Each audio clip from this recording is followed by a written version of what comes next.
A lot of artists will hate what I have to tell you now. You can't find your art style because you believe in lies that are spread by a lot of artists and experts. Your personal art style is not a God-given talent. You don't need a magical intuition to express yourself, and you don't have to spend decades learning and studying every single technique. But how does it actually work? While I'm working on this piece, I'll show you 5 simple and logical steps to find and consistently improve your art style. Okay, let's go. If we take a look at successful artists, they have a very specific style that makes their work unique. Booked by huge clients because of their uniqueness, loved by a lot of people, and they tell their story in a way so nobody else can copy them. No matter whether it's a random copycat in the internet or even an AI generator. Their true value lies in how they perceive the world and their unique way of expressing these emotions. Especially if your aspiration is to create art for a living, it's essential to discover this style that sets you apart from other artists. Okay, that's cool, but how do we find it? Your style is a result of thousands and thousands of tiny decisions that can be your artistic emotions. Let's stop the art blah blah and concentrate on the aspects we can control, the thousands of tiny decisions. I'm currently working on my sketch and I've already made many subconscious decisions without even thinking about it. So do you think we can make all these small choices we're all making visible? Your art style consists of 2 parts, the theory and all the visual elements. We have such enormous potential when we infuse our art with a message, personal humor, or think about what we want to draw and why, like humans, landscapes, buildings, or a subject. I think we talk way too much about art supplies, colors, or how realistic we want to draw. Don't get me wrong, these points are super important, but not everything. Each of these buzzwords signifies a small or sometimes bigger decision. For example, you can choose from various art supplies such as gouache, oil, digital art, pencils, or a lot more. But when we aim to add humor to our work, it's more like a scale from funny to nope, I'm serious. None of these options are neither good or bad. You can create your own style with your unique decisions. This method helped me a lot in understanding other styles and getting a feeling for my own work. Because we can now place ourselves on this scale. For example, I would say my art style is here. That helps a lot in understanding my current level and provides a way to move in a specific direction. So now that we theoretically know what an art style is, let's find yours in 5 simple steps. Step 1. Find inspiration. We have 2 important rules that will guide us through the search for inspiration. Number 1, it's crucial to find out what you like. Number 2, forget about what you have created so far. Your goal is to understand your personal taste and to create a digital mood board or collage on a piece of paper with all your inspirations. When I say all your inspirations, I mean all your inspirations. Collect everything you visually like, such as a beautiful drawing, pictures you enjoy, your favorite TV shows, fashion items, or even the neighbor's plant. It can all be a source of inspiration. If you understand that everything you can see, feel, or taste can somehow be integrated into your style, And I know that can be overwhelming, but I want to motivate you to collect all the things you are passionate about. And after bringing all these things together, we can now start to analyze.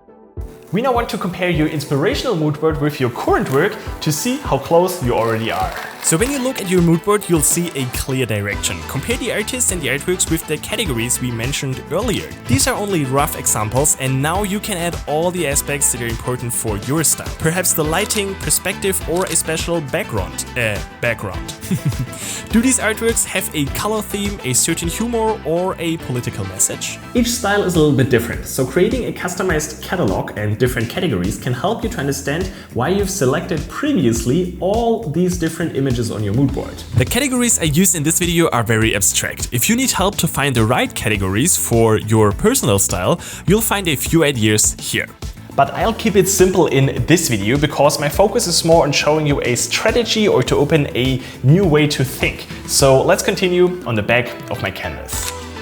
Okay, you can now use a different color like green that represents your mood board. If we zoom out, we can now compare the new green crosses with the blue ones, which represent your current style. And don't be disappointed if one of the axes is distant from your inspiration board. The most significant changes often occur in the beginning, as even minor adjustments can be highly beneficial. This will provide a huge boost for your motivation, and we need that for Step 3, create. Begin planning your next 5 artworks and choose 5 parameters from your catalog to work on separately. Maybe you'll sketch a human, an animal and a banana, or you use a pencil, oil paint and your iPad. Experience with different elements to get closer to your preferences and the inspiration mood board. But why do I have to try 5 different things? Drawing the exact same thing over and over again will limit your recognition. And your art style is not only about the final outcome, it's also about the process. While working on these 5 artworks, you should reflect on all the aspects you enjoyed and also the things you disliked. A fantastic art style that suits you should be enjoyable and not feel like torture because you have to do it again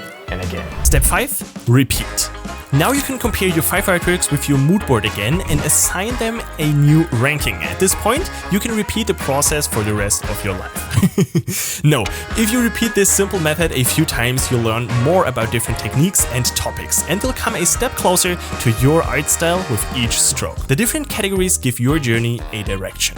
It helped me extremely to step out of my personal creative comfort zone, but not randomly. I needed a clear direction to work effectively toward my goal of becoming an artist. At the beginning of last year, I spent a lot of time working on my iPad and creating artworks like this. But I wasn't happy, it felt generic and I wanted to develop my unique voice as an artist. I've started this YouTube channel to document my process and to start these 5 new and challenging artworks again and again.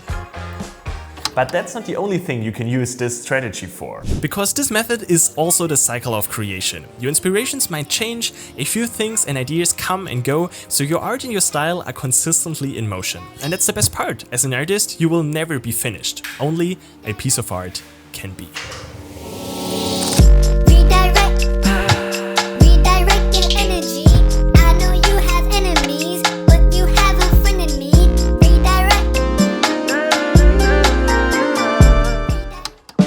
I hope you enjoyed this video and you're now ready to create awesome art. That's what I tried in my last video. I've created art on a pizza box and I talked a little bit about my process as an artist, so make sure to check it out right here. I'll see you there.